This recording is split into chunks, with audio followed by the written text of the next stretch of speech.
Iran's supreme leader has released a statement expressing his condolences. He also says, quote, the vicious Zionist regime will be punished at the hands of Iran's brave men, and it will be made to regret for committing these crimes.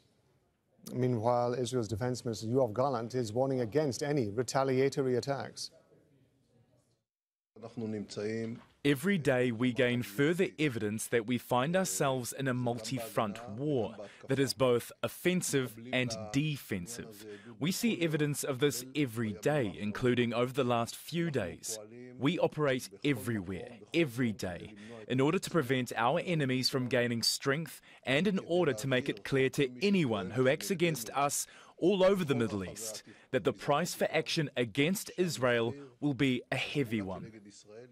Dorsa Jabari joins us live now from the Iranian capital, Tehran. There are a lot of speculation about how Iran is likely to respond to this, Dorsa.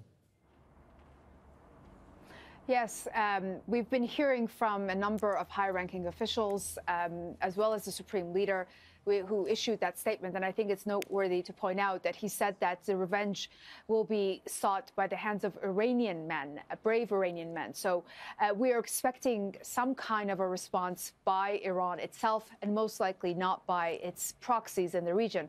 What is important to highlight is that the general consensus here is that Iran has to respond quite quickly and quite forcefully. Otherwise, it will look extremely weak, not only internally, but also to the proxies that it supports in the region.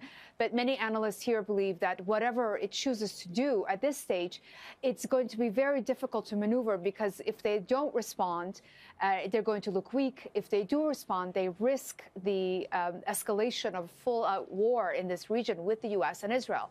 We've been hearing from a number of political commentators who have been criticizing the Revolutionary Guard so far, saying that they haven't responded forcefully enough, and that is why Israel has been able to carry out this attack in Damascus. And had the responses in the past, when such incidents happen, this would not have taken place. And many here see the attack on the consulate of Iran in Damascus as a declaration of war. And one of the main newspapers here, that the editor-in-chief is appointed by the Supreme Leader himself, has suggested that Iran retaliate by attacking Israeli consulates and embassies in the region.